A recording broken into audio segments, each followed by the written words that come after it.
Bonjour. Merci d'être resté là. Ça fait plaisir de vous revoir ce matin. Le Seigneur puisse bénir sa parole. Tantôt, j'ai parlé de notre Nicole qui est avec le Seigneur maintenant. Et puis, il me semble de la voir dans les parvis éternels en train de chanter le cantique qu'on a chanté ensemble. Et j'ai pensé de faire, ça va être mentionné dans les annonces à la fin de la réunion aujourd'hui, mais j'aimerais le mentionner tout de suite. Si vous ne vous êtes pas encore inscrit pour le déjeuner de l'espoir, quelle date? 19 novembre. Le 19 novembre qui vient, là. Inscrivez-vous auprès de Marcel ce matin. C'est Alain Saint-Louis, notre fils, et son épouse Carole qui vont apporter leur témoignage. Et je sais qu'Alain, je l'ai vu, on l'a vu en fin de semaine, il va nous parler un peu du témoignage de Nicole. Et aussi, Alain a été élevé dans un foyer où le pasteur ou l'ouvrier, l'évangéliste, a passé par des épreuves dans l'œuvre, soit les persécutions ou la privation. Alors, il va pouvoir vous en parler. Puis aussi, il a fait partie d'un groupe de jeunes qui faisaient de la musique. Je ne sais pas s'il y en a qui se souviennent de cette époque-là. Donc, il va pouvoir s'adresser aussi à toutes les générations, je pense. Il a 52 ans. 52 ans. Alors, il va pouvoir rejoindre tout le monde et son épouse aussi, qui aime beaucoup le Seigneur et qui a un message à transmettre. Donc, j'en profite pour faire l'annonce. Vu que je parlais de Nicole tantôt, j'ai pensé de faire une annonce aussi pour le déjeuner de l'espoir. Inscrivez-vous si ce n'est pas encore fait. Et invitez vos amis à venir parce que le salut va être aussi présenté durant ce message-là, durant ce témoignage. Il n'y a rien de plus puissant qu'un témoignage, parce que c'est personnel et puis ça parle fort. Donc, ce matin, le thème du message, c'est le contrôle de la langue. Imaginez-vous, moi je lis toujours une journée d'avance, je ne sais pas si vous lisez ici La bonne semence dans votre culte. Moi je le lis à tous les soirs avant de me coucher. C'est la dernière chose que je lis pour avoir la parole dans mon cœur en m'endormant. Et je lis une page ici. Et imaginez-vous que aujourd'hui, parce que je lis une journée d'avance, dimanche, le 6, c'est intitulé « La langue est un feu ». Alors, j'ai dit, ça, c'est le message que j'avais préparé. Je ne savais pas que j'allais lire ça hier soir, pour le message que j'avais préparé depuis plusieurs semaines. Et c'est la première fois que je donne un message sur apprivoiser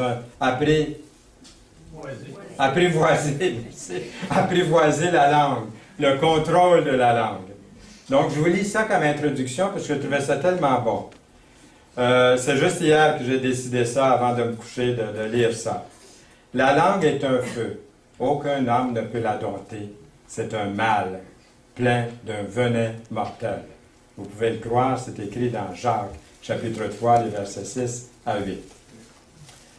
Dans le proverbe, qui garde sa langue, sa bouche et sa langue, garde son âme de détresse. Jésus-Christ dit, « D'après tes paroles, tu seras justifié, et d'après tes paroles, tu seras condamné. » La langue, source de mots. La langue, mot qui désigne à la fois l'organe physique de notre corps et le langage humain. Par son moyen, nous exprimons avec des mots nos sentiments, nos émotions. Nous communiquons nos paroles et nos paroles ont un rôle fondamental dans nos relations avec les autres. La Bible le souligne avec des expressions fortes. La mort et la vie sont au pouvoir de la langue. Proverbe 18, 21. Ce pouvoir est comparé à celui d'un petit feu qui provoque un vaste incendie. Jacques 3, 5. Nous sommes mis en garde contre les méfaits de la langue. La médisance. C'est souligner le mal chez l'autre. Lévitique 19, 16. La calomnie. C'est une accusation mensongère. Proverbe 10, 18. Les paroles inspirées par la colère, la jalousie, l'orgueil. Éphésiens 4, 31. les paroles mensongères, Zacharie 8, 17, les plaisanteries douteuses et grossières, Éphésiens 5, 4, les paroles blessantes, Proverbes 12, 18. De telles paroles peuvent être dévastatrices pour les autres et pour celui qui les prononce dans les familles, les églises, les entreprises, la société. Tenir sa langue en bride, c'est veiller régulièrement sur nos paroles pour qu'elles soient agréables à notre Dieu. L'amour n'est pas envieux, l'amour ne se vante pas, il ne s'enfle pas d'orgueil, il n'agit pas avec inconvenance, il ne cherche pas son propre intérêt, il ne s'irrite pas, il n'impute pas le mal, il ne se réjouit pas de l'injustice, mais se réjouit avec la vérité. Vous avez deviné le passage 1 Corinthiens, chapitre 13, les versets 4 à 6. Et puis, c'était le message qui était préparé. Je n'avais aucune idée, voilà, ce matin. Je pense que, est-ce que c'est une coïncidence? Non. Moi, j'aime tellement les coïncidences qui viennent du Seigneur comme ça. Et puis, ça m'a parlé beaucoup. Et c'est avec tremblement, je pense, que j'apporte un message sur ça. Pour la première fois que j'apporte un message sur apprivoiser la langue, contrôler notre langue. Et nous avons des exemples. Vous reconnaissez ça? Oui. Est-ce qu'on dit Gerber ou Gerber? Gerber. Gerber. Lorsque Gerber a commencé à vendre des aliments pour bébés en Afrique, ils ont utilisé le même emballage qu'on utilise ici en Amérique, avec ce petit bébé mignon là sur l'étiquette. Et plus tard, ils ont découvert que dans les entreprises en Afrique, systématiquement, eux, là-bas, mettent des photos sur l'étiquette de ce qui est à l'intérieur. Puisque la plupart des gens ne savent pas lire. Alors pour eux autres, c'était des bébés qui avaient à l'intérieur de ces pots-là. Vous voyez comme c'est important, le langage, la bouche, la langue, ce qu'on dit, ce qu'on décide. Coca-Cola. Est-ce qu'il y en a qui ne connaissent pas Coca-Cola ici? Coca-Cola a débuté en Chine. Ils ont nommé le produit pour que ça sonne comme Coca-Cola. Sauf que ça sonnait mal. Quand on le prononce, le seul problème, c'est que les caractères utilisés signifiaient mordre dans un tétard de cire. Ça donne pas tout à fait le goût de boire un Coke. Ils ont ensuite changé pour un ensemble de caractères qui signifie bonheur dans la bouche. Alors maintenant, on ne peut pas parler de Coke sans Pepsi. Hein? On dit que les Québécois sont des gros buveurs de Pepsi. C'est unique au monde. Les gens partout boivent du Coke. Ici au Québec, on boit du Pepsi. Hein? Probablement que je parle à des gens qui boivent du Pepsi plus que le Coke. Alors, lorsque Pepsi a commencé à commercialiser ses produits en Chine, il y a quelques années, ils ont traduit leur slogan « Come alive with the Pepsi Generation ». En français, ça revient à dire « Revivez avec la génération Pepsi ». Mais traduit en chinois, assez littéralement, ça donne ceci. Pepsi ramène vos ancêtres de la tombe. Ça ne nous donne pas le goût de boire du Pepsi non plus. Alors c'est important ce qu'on dit, la manière qu'on le dit aussi. On dit que la politesse des prédicateurs ou des orateurs, c'est leur parler. Donc il faut se faire comprendre. Est-ce que vous me comprenez en arrière? Oui. Alors ce matin, on a un bon micro. Je peux venir même vous trouver et vous parler personnellement. Ça, j'aime ça. Parce que j'étais toujours pris en arrière de cette affaire-là, ici. Là. Et là, on peut bouger, on peut circuler, et puis on peut s'entendre, on peut se parler entre deux yeux. Donc, premièrement, notre texte commence par un avertissement. Dans le verset 1, chapitre 3, si vous regardez, si vous avez vos Bibles, vous pouvez lire avec moi ou le regarder ici. Mes frères, qu'il n'y ait parmi vous, mes frères, un grand nombre de personnes qui se mettent à enseigner. Car vous savez que nous serons jugés plus sévèrement. crois que Jacques ici nous parle d'abord, et aussi il parle à ceux qui veulent enseigner ou qui s'affirment comme enseignants et qui pourtant peut-être devraient réfléchir un peu avant de se lancer dans un tel ministère. Pourquoi? Pourquoi pensez-vous, ou d'après vous, Jacques, y voit-il un problème ici? Au point de vouloir faire cet avertissement. Tout d'abord, l'adversité semble attirer beaucoup de conseillers et d'enseignants, entre guillemets, là, qui souhaitent nous instruire sur les façons sur lesquelles nous souffrons, ou nous sommes éprouvés, ou peu importe. Nous le voyons dans le livre de Job, vous vous souvenez, où ses trois amis persistent à essayer de convaincre Job. Job, lui, qui était un homme de bien, qu'il souffre à cause d'un péché non confessé dans sa vie.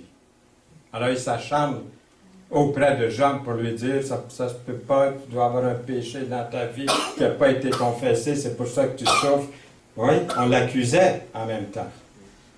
Et à la fin, Dieu réprimande les trois hommes. Dieu leur dit, vous n'avez pas parlé de moi avec droiture, comme l'a fait mon serviteur Job, dans 42:7 de Job. Deuxièmement, dans les actes, dans Acte 20, nous retrouvons Paul avertir les anciens de l'Église d'Éphèse. Écoutez bien ceci dans Acte 20:30. Il s'élèvera du milieu de vous des hommes qui enseigneront des choses pernicieuses pour entraîner les disciples après eux. Troisièmement, il y avait un problème particulier au sein du judaïsme concernant ceux qui voulaient devenir des enseignants. Oui, il y avait un petit problème là qui existait, mais je dirais assez gros problème. Dans Matthieu 23:6, ils aiment la première place dans les festins et les premiers sièges dans les synagogues. Ils aiment être salués dans les places publiques, à être appelés par les hommes « Rabbi, Rabbi ». Et le but de cette recommandation, 1 Timothée 1:5, c'est un amour venant d'un cœur pur, d'une bonne conscience et d'une foi sincère. Quelques-uns, s'étant détournés de ces choses, se sont égarés dans de vains discours. Ils veulent être docteurs de la loi, et ils ne comprennent ni ce qu'ils disent, ni ce qu'ils affirment. Les scribes et les pharisiens étaient désireux de devenir enseignants, parce que cela leur a donné un statut particulier. Alors c'est pour ça que nous, les enseignants, et j'en fais partie aussi, nous serons jugés plus sévèrement. Jacques 3:1. Pourquoi? Il y a au moins deux raisons que Jacques ne donne pas dans son épître, et que j'aimerais souligner, qu'on retrouve ailleurs. Tout d'abord, ceux qui sont les enseignants devraient avoir au moins une plus grande connaissance de la parole, des Écritures, une connaissance générale. Ils sont plus responsables que les autres. Alors c'est bon d'être formé. Je me rappelle en 1959, j'avais un grand désir d'aller dans l'œuvre. Il y a beaucoup de personnes qui m'encourageaient d'y aller tout de suite. Et puis, on était prêts à prier pour moi, puis à me soutenir. Vas-y, tel quel. Mais j'avais la ferme conviction qu'il fallait aller se préparer. Il y en a qui vont aller dans une école biblique pour se préparer. D'autres vont aller auprès de quelqu'un d'autre, un enseignant. Ils vont recevoir une formation ou dans des églises où il y a différents cours. Comme ici, c'est arrivé, on a eu des cours, différents cours. Les gens vont participer, ils vont accroître leur connaissance biblique et puis ils vont être prêts à rentrer dans un service pour le Seigneur. Mais je me rappelle que j'avais cette ferme conviction d'être formé et puis Yolande et moi, nous sommes entrés à Bethel. On avait déjà un enfant, Alain. Il est né en 59. On avait déjà un petit bébé. Mais on était convaincus que le Seigneur nous appelait. Et l'Assemblée priait pour nous. Et nous avons été recommandés à l'œuvre. et nous sommes allés étudier la parole. Donc, je vous donne un exemple personnel. C'est pas comme ça pour tout le monde. On peut recevoir une très bonne formation d'une autre façon.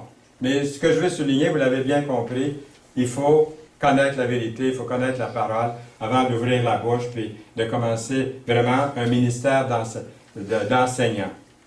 On demandera beaucoup à qui l'on a beaucoup donné. Et on exigera davantage de celui à qui l'on a beaucoup confié. Dans Luc 12, verset 48. Nous serons tous jugés. Maintenant, pas seulement les enseignements, mais chacun de vous, moi, le premier, nous allons tous être jugés selon nos paroles. Le Seigneur dit, je vous le dis, au jour du jugement, les hommes rendront compte de toute parole vaine qu'ils auront proférée, car par tes paroles, tu seras justifié, et par tes paroles, tu seras condamné. Dans Matthieu 12, versets 36 et 37. C'est une bonne raison pour laquelle nous devons maîtriser notre langue. Puis on a l'expression rouler sa langue 7 fois. Et puis il y en a qui roulent plus. Ils ont appris que c'était important. Et nous avons ici ce verset, en retournant à notre contexte de ce matin. Nous bronchons tous de plusieurs manières. Si quelqu'un ne bronche point en parole, c'est un homme parfait, capable de tenir tout son corps en bride. Si nous mettons le mors dans la bouche des chevaux pour qu'ils nous obéissent, nous dirigeons ainsi leur corps tout entier. Et on comprend bien pourquoi maîtriser notre langue ne veut pas dire qu'enfin on a le contrôle sur les autres. C'est pas ça que ça veut dire. Parfois, nous ressentons le besoin de dire à peu près tout ce qui nous passe par la tête. Et souvent, ceux qui vont faire ça, ils vont dire « Ben moi, je dis ce que je pense. » Oui, mais ils n'ont pas raison de toujours dire ce qu'ils pensent puis ce qui leur passe par la tête. Ce n'est pas toujours bon. Nous devons prendre conscience de l'impact que ça peut jouer sur les autres, que ça peut avoir sur les autres, que nos paroles peuvent avoir sur notre communauté, notre Église, notre famille. Puis, il y a aussi nos écrits. Les écrits, je dirais, vont même un peu plus loin, puisqu'on dit les écrits restent. Donc, les écrits, souvent, ont plus de conséquences même que les paroles qui s'envolent. Et les paroles, on voit d'après la parole de Dieu que c'est quelque chose qu'il faut maîtriser. Quelles sont certaines de ces façons négatives dans l'utilisation de nos paroles? Bien, le petit livre que nous avons regardé tantôt en mentionnait quelques-unes. Le commérage, le mensonge, les blagues douteuses, les histoires à deux sens. Il y en a plusieurs qui ont été mentionnées tantôt. Vous avez probablement entendu parler de Chuck Swindoll. Il y en a peut-être qui l'entendent à la radio. Il raconte qu'il a vu une pierre tombale dans un cimetière en campagne, en Angleterre, sur laquelle il était écrit « Ici repose pour l'éternité Arabella Young, qui le 24e jour du mois de mai a commencé à retenir sa langue. » Je pense que nous pouvons tous admettre que Arabella Young a commencé à tenir sa langue un peu trop tard. Si nous mettons le mort, nous avons lu, dans la bouche des chevaux pour qu'ils nous obéissent, nous dirigeons ainsi leur corps tout entier.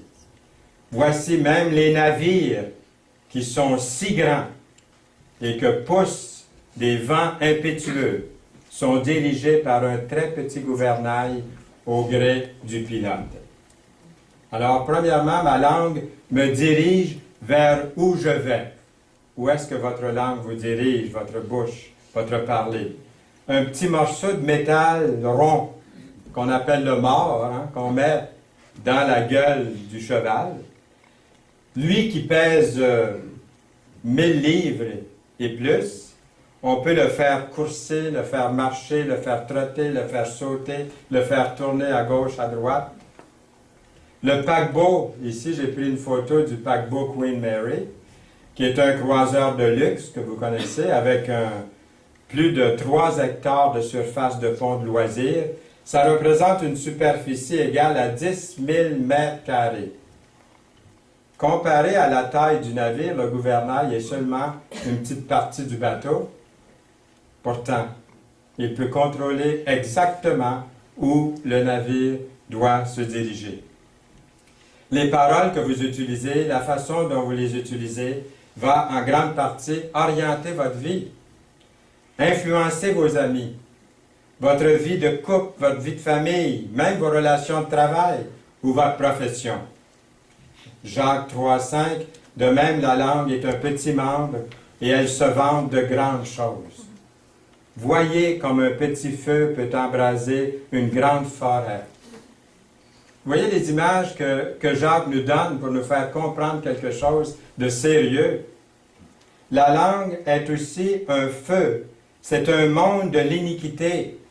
La langue est placée parmi nos membres, souillant tout le corps et enflammant le cours de la vie, étant elle-même enflammée par la géhenne. Toutes les espèces de bêtes, d'oiseaux, de reptiles, d'animaux marins sont domptés et ont été domptés par l'âme. Mais la langue,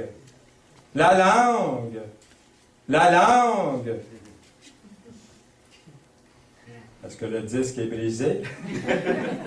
La langue, aucun homme ne peut la dompter. C'est un mal qu'on ne peut réprimer. Elle est pleine d'un venin mortel. Mais ma langue peut détruire aussi ce que je possède. J'ai un souvenir, j'ai retrouvé ça dans mes photos. C'est moi qui ai pris ces photos-là en 1957. Le 28 juillet 1957, dans une banlieue de Trois-Rivières, à Sainte-Thérèse. Et à l'époque, il n'y avait pas de pompiers qui allaient là. Et on voyait brûler des maisons de temps en temps. Alors, c'était pas très, très loin de ma fiancée à l'époque. On n'était pas mariés encore. C'était au mois de juillet, donc on s'est mariés au mois de septembre. Et puis, on prenait une marche et puis je suis allé prendre ces photos-là de ces maisons qui brûlaient dans cette partie de la ville de Trois-Rivières. Et ça m'a marqué beaucoup. Vous l'avez vu à la télévision, mais est-ce que vous avez vu vraiment une maison prendre en feu, un édifice quelconque? C'est assez horrible de voir ça. Tous les biens qui partent en flammes. Et certains de ces incendies ont quelquefois été allumés par une cigarette. C'est très fréquent. Jetée d'une voiture, roulant sur une autoroute. Puis il a fallu qu'une étincelle pour provoquer plusieurs millions de dollars en dommages dans la destruction d'une forêt ou d'un pâté de maison. J'ai même lu l'histoire d'une sauterelle qui a pris feu dans le tuyau d'exhaust d'une automobile et sauté dans le fossé ou été projeté par le vent ou quelque chose. Et ça a fait un feu énorme, qui a un feu de forêt, puis aussi brûler des maisons. Alors, ça prend un étincelle. Puis aussi, vous voyez, la parole le compare dans le verset 8. La langue qui est enflammée par la géhenne. La géhenne, c'est l'enfer.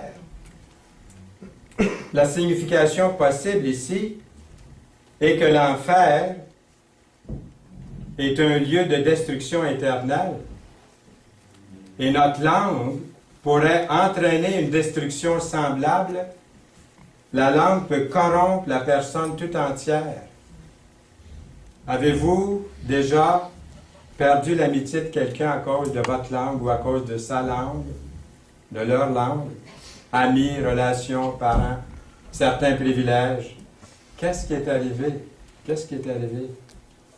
Vous connaissez le dicton, la véritable amitié, c'est comme la santé. Tu n'en connais la valeur que lorsque tu l'as perdue. Nous avons dompté toutes sortes d'animaux, mais nous ne pouvons pas dompter la langue. Pourquoi est-ce que c'est si difficile de dompter notre langue? Pourquoi ne peut-on pas simplement décider d'utiliser toujours des paroles positives à partir d'aujourd'hui? L'homme est capable d'exploiter les puissances d'une rivière. Les barrages, on connaît ça au Québec. La furie des rivières, de prévenir des inondations, de produire de l'énergie hydroélectrique, L'homme a appris, c'est-à-dire à exploiter la puissance de la tombe à des fins destructrices et productives. L'homme a été capable de maîtriser toutes sortes de créatures, d'un perroquet à un dauphin, et pourtant, avec tous ses succès, avec tout son contrôle, l'homme est impuissant à maîtriser sa propre langue. Si la langue pouvait être contrôlée, le corps tout entier pourrait être contrôlé, maîtrisé. Mais la question, c'est que la langue est comme un feu de forêt. Et c'est bon qu'on puisse le voir en image, c'est une comparaison de ma langue, de votre langue. Comme un feu de forêt qui fait rage, est totalement hors de contrôle, incontrôlé. Et son pouvoir est grand. Le pouvoir de détruire, de corrompre. N'est-il pas intéressant de constater que l'homme peut contrôler les créatures de la nature, mais n'est pas capable de se contrôler lui-même? La seule chose qui distingue l'homme de la bête, c'est sa langue. La langue est la seule chose que l'homme ne peut pas contrôler.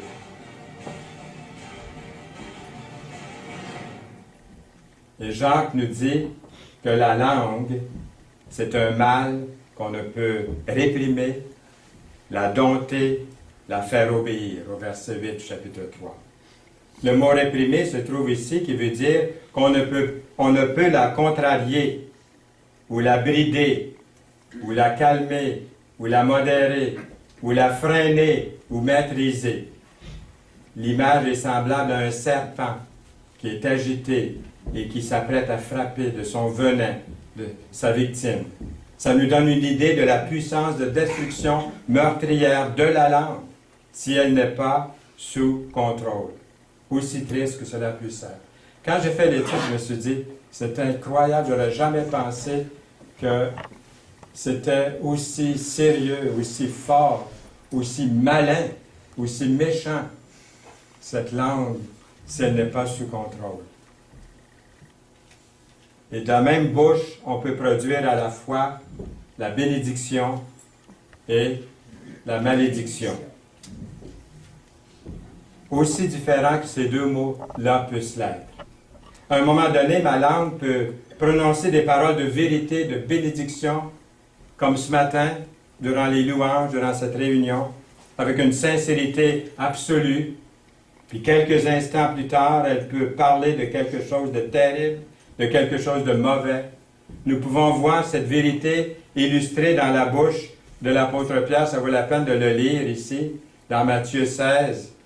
Jésus, étant arrivé dans le territoire de Césarée de Philippe, demanda à ses disciples, « Qui suis-je au dire des hommes, moi le Fils de l'homme? » Ils répondirent, « Les uns disent que tu es Jean-Baptiste, les autres Élie, les autres Jérémie, ou l'un des prophètes. Et vous, leur dit-il, qui dites-vous que je suis? » Simon-Pierre répondit, « Tu es le Christ, le Fils du Dieu vivant. » Là, on pourrait tous applaudir, hein, puis crier, « Hourra, bravo Pierre, wow! Tu as confessé le nom du Seigneur. » Jésus, reprenant la parole, lui dit, « Tu es heureux, Simon, fils de Jonas, car ce ne sont pas la chair et le sang qui t'ont révélé cela, mais c'est mon Père qui est dans les cieux. Et moi je te dis, Jésus continue,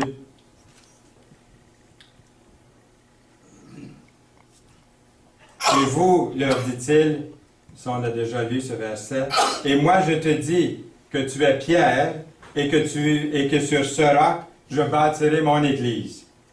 Et que les du séjour des morts ne prévaudront point contre elle.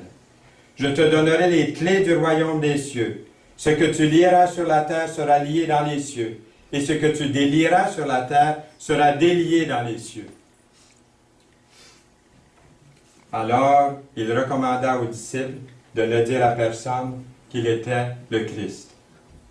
Dès lors, Jésus commença à faire connaître à ses disciples qu'il fallait qu'il aille à Jérusalem qu'il souffre beaucoup de la part des anciens, des principaux sacrificateurs et des scribes, qu'il soit mis à mort et qu'il ressuscite le troisième jour.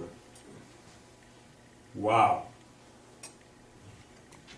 Pierre, qui vient de faire une belle confession, qui vient de parler de la part de Dieu. Pierre, l'ayant pris à part, se mit à le reprendre et dit, « À Dieu ne plaise, Seigneur, cela ne t'arrivera pas. » Mais Jésus se retournant dit à Pierre, « Arrière de moi, Satan. Tu mets en scandale, car tes pensées ne sont pas les pensées de Dieu, mais celles des hommes. » Si ça peut arriver à Pierre, ça peut m'arriver à moi. Ça peut m'arriver aussi. En l'espace de quelques instants et quelques versets, Pierre a changé d'être un porte-parole pour Dieu pour parler en faveur de Satan. C'est exactement ce que Jacques dit. De la même langue peut prononcer à la fois une bénédiction ou une malédiction. Nous ne pouvons pas faire confiance aux paroles que prononce la langue dans la chair, humainement parlant, car ils peuvent très rapidement changer pour quelque chose de complètement différent. Sous l'effet de la colère, surtout, ça peut arriver. Nous avons vraiment besoin de demander l'aide de Dieu pour surmonter ce problème, s'il existe ce problème, puisque nous ne pouvons pas faire cela par nous-mêmes. Ça prend vraiment Dieu, son esprit pour nous aider. J'ai trouvé cette prière qui peut m'aider, qui peut nous aider. Je la partage avec vous. C'est une prière qu'on peut faire sincèrement. Cher Père Céleste, autant que je sache aujourd'hui, j'ai été correct jusqu'à présent. Je n'ai pas comméré ou perdu mon sang-froid, ou été méchant ou égoïste, ou trop tolérant envers moi-même. Mais mon Dieu, dans quelques minutes, je vais sortir du lit. Et par la suite, je vais avoir besoin de toute l'aide possible que tu pourras m'apporter. C'est la prière de Owen Borghese. Alors, ce verset dans verset 9, chapitre 3, notre texte de ce matin. Par elle, nous bénissons le Seigneur notre Dieu, et par elle, nous maudissons les hommes faits à l'image de Dieu. De la même bouche sortent la bénédiction et la malédiction. Il ne faut pas, mes frères, qu'il en soit ainsi. Ensuite, la source fait-elle jaillir de la même ouverture l'eau douce et l'eau amère par la même ouverture? Un figuier, mes frères, peut-il produire des olives ou une vigne des figues? De l'eau salée ne peut pas non plus produire de l'eau douce. Troisièmement, mon langage affiche qui je suis. Nos paroles disent qui nous sommes. Nos paroles nous vendent. Hein? Nos paroles nous vendent. On est vendu par nos paroles. Jacques utilise la nature comme exemple. Le figuier produit des figues. Point à la ligne. Il ne produit pas des oranges. Une source d'eau produit de l'eau douce ou de l'eau salée, mais pas les deux en même temps. Le défi est que nos bouches ont la capacité de produire des résultats contrastés. Nous pouvons bénir Dieu ou nous pouvons maudire l'homme. Un des patois favoris ici au Québec, c'est maudit. C'est maudit que c'est beau. C'est un maudit fou. Vous savez, on l'utilise à toutes les sauces. Puis même les chrétiens. J'entends des chrétiens des fois qui s'échappent. Quand on a le Seigneur dans notre vie, il me semble que ça doit changer notre langage. De la même bouche sortent la bénédiction et la malédiction. C'est pas vrai, ça? Au Québec, je pense qu'on est un peuple qui est coupable beaucoup de ça. Le défi est que nos bouches sont capables des deux. Nous pouvons être gentils avec nos amis, méchants avec nos enseignants. Nous pouvons chanter un cantique de louange et pas très longtemps après, raconter une blague plate ou douteuse. Et Jacques avertit, « Il ne faut pas, mes frères, qu'il en soit ainsi. » Verset 10. Finalement, la bouche révèle le cœur. Si nous utilisons nos paroles à double sens, la vérité, c'est que nous n'avons pas vraiment la meilleure des relations avec le Seigneur, avec Dieu. On a besoin de corriger ça, de soigner ça. Et puis, nous avons ce verset dans Matthieu. C'est de l'abondance du cœur que la bouche parle. L'homme bon tire de bonnes choses de son bon trésor et l'homme méchant tire de mauvaises choses de son mauvais trésor. Je vous le dis, au jour du jugement, les hommes rendront compte de toute parole vaine qu'ils auront prononcée. Car par tes paroles, tu seras justifié et par tes paroles, tu seras condamné. Qu'est-ce que vous pensez de ces versets-là qu'on vient de lire? Par rapport à vos paroles, à mes paroles, qu'est-ce que c'est qu'on pense de ces versets-là? Et quatrièmement, réalisons-nous que la langue est vraiment puissante. La clé est d'apprendre à utiliser nos paroles pour élever les autres. En même temps, on s'élève nous-mêmes pour la gloire de Dieu. Voici quelques pourcentages pour nous aider, comme indicatif approximatif, là, sur le comment maîtriser, utiliser mon langage, notre langage, pour construire le corps de Christ, qui est son Église. Réprimander. Si on a à réprimander, ça devrait être pas plus que 5%. Dans le Galates 6.1, nous lisons « Frères, si un homme vient à être surpris en faute, vous qui êtes spirituels, redressez-le avec un esprit de douceur. Prends garde à toi-même, de peur que tu ne sois aussi tenté. » Reprendre les gens ne nous donne pas le droit, me donne pas le droit de les assommer. On ne doit pas essayer de corriger quelqu'un par la colère, surtout, mais plutôt avec compréhension, avec douceur, fermeté et amour. Pas vrai? Oui. Nous lisons aussi, veillons les uns sur les autres, c'est pas pour rien. Pour nous exciter à quoi? À l'amour et aux bonnes œuvres. On a passé au 15% ici, là, qui se trouve à être stimulé. Stimuler les autres, 15%. Stimuler les autres à bien faire, en utilisant des moyens positifs d'encouragement, à bien marcher pour le Seigneur. Puis encourager les autres. Quel pourcentage vous pensez que c'est? 80%. 80%. Exhortez-vous les uns les autres, chaque jour, aussi longtemps qu'on peut dire « now », aujourd'hui, tardes, buenas tardes, tardes, aujourd'hui, afin qu'aucun de vous ne s'endurcisse par la séduction du péché. S'encourager les uns les autres. Peut-être des fois, on aurait le goût de faire un reproche à quelqu'un parce que la personne a fait quelque chose de croche.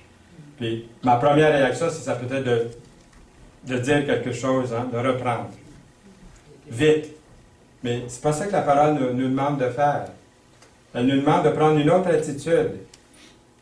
C'est pas une activité hypothétique, ça, s'encourager les uns les autres. Mais c'est une activité quotidienne. Autant que vous pouvez dire aujourd'hui, quelqu'un vous a-t-il donné un mot d'encouragement aujourd'hui, depuis que vous êtes levé ce matin? Est-ce que vous avez donné un mot d'encouragement à quelqu'un depuis que vous vous êtes levé ce matin? Ces derniers temps, est-ce que quelqu'un vous a encouragé dans quelque chose? Ou est-ce que vous avez encouragé quelqu'un dans quelque chose? Des paroles sincères, je parle de sincèrement ici. On peut toujours dire à quelqu'un qui a un beau sourire, puis des beaux yeux, ou un beau vêtement, on peut toujours dire quelque chose de sincère à quelqu'un pour l'encourager. Puis ensuite, lui parler avec douceur, avec fermeté, avec amour, comme on a vu dans ce verset-là. Qu'est-ce qu'on fait maintenant? Qu'est-ce qu'on va faire maintenant, à partir de maintenant? Et voici très très rapidement, pour nous aider, 5 questions à se poser pour apprivoiser la langue. Premièrement, ce que je vais dire, est-ce que c'est vrai? Ce que vous êtes sur le point de dire, là, est-ce que c'est la vérité? Sinon, stop. Deuxièmement, est-ce que c'est quelque chose de nécessaire, d'utile à dire? Et comme je vous ai déjà dit, Yolande m'aide beaucoup quand je prépare le message. Elle était assise à côté de moi, elle m'a dit, « Fernand, est-ce qu'on a le temps de penser à ce qu'on va dire quand on veut dire quelque chose? » La plupart du temps, moi, je parle pour moi aussi, là, on ne pense pas tellement, ça sort. Puis une fois c'est sorti, on dit, « Oh! C'est sorti. Je ne peux pas le rentrer, c'est sorti. Hein? Trop tard. » Il va rester avec, là, lui, là. Ou elle. C'est parti. Alors, il y a des choses, on sait qu'est-ce qu'il faut faire après. Hein? Jésus dit qu'au jour du jugement, les hommes rendront compte, imaginez-vous, de toute parole vaine qu'ils auront proférée. Ça va prendre du temps, ça, parce que c'est une partie de l'éternité, je pense. Se mordre la langue, hein, le plus souvent possible. Il y a tellement de paroles inutiles que nous disons qui ne sont pas nécessaires. Troisièmement, est-ce que ça avantage, une question à se poser, est-ce que ça avantage quelque chose ou quelqu'un? Est-ce que ce que vous allez dire, là, va construire quelqu'un? Ou l'accabler? Lui mettre un fardeau? Est-ce que cela va lui faire du bien ou lui faire du mal? Quatrièmement, demandez-vous, est-ce que j'ai la permission ou le droit de partager ce que je m'apprête à dire là maintenant? On n'a pas toujours le droit. Ça appartient à quelqu'un. Je suis sûr que vous connaissez tous ici des gens que vous considérez comme des amis à qui vous pouvez dire à peu près n'importe quoi parce que vous savez que ça va s'arrêter là, ça n'ira pas plus loin. On fait confiance. Mais nous connaissons tous également des gens qui sont les premiers à répandre des nouvelles dans toute la ville. Avant d'ouvrir la bouche, vous pensez au genre d'amis, à quel genre d'amis vous êtes pour les autres. La parole de Dieu nous donne le moyen par excellence d'échapper au jugement de Dieu. Celui qui croit en lui n'est point jugé. Mais celui qui ne croit pas est déjà jugé parce qu'il n'a pas cru au nom du Fils unique de Dieu.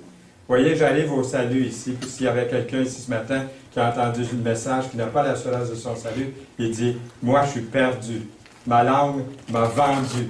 Je suis vendu par ma langue. Il n'y a pas d'espoir pour moi. » Peut-être quelqu'un pense ça. Celui qui croit en lui n'est point jugé. Mais celui qui ne croit pas est déjà jugé parce qu'il n'a pas cru au nom du Fils unique de Dieu. Jésus a porté toutes nos fautes, tous nos péchés à la croix du Calvaire. Le sang de Jésus, son Fils, nous purifie de tout péché. Et si nous confessons nos péchés, il est fidèle et juste pour nous les pardonner et pour nous purifier de toute iniquité. Ça comprend la parole, hein, ça comprend le mensonge, ça comprend le commérage, toute iniquité. Mais à tous ceux qui l'ont reçu, à ceux qui croient en son nom, qu'est-ce qu'il fait? Il leur donne le pouvoir de devenir enfants de Dieu. Jean 1,12. Les paroles d'encouragement sont une partie tellement importante de l'édification du corps de Christ. Demandons à Dieu l'aide nécessaire pour contrôler notre langue, à bien l'utiliser pour le meilleur. Amen. Amen. Seigneur, merci pour ta parole, cette parole de vérité dans Jacques. Et nous te prions, Seigneur, de nous donner une bonne journée, une bonne semaine devant nous. Et nous te prions, Seigneur, que nous puissions maîtriser cette langue, cette bouche qui parle pour toi et qui parle aux autres, qui parle pour nous-mêmes aussi, qui lit ta parole, qui proclame la vérité. Seigneur, que nous puissions être maîtrisés par toi, selon ta volonté, au nom précieux de Jésus. Amen.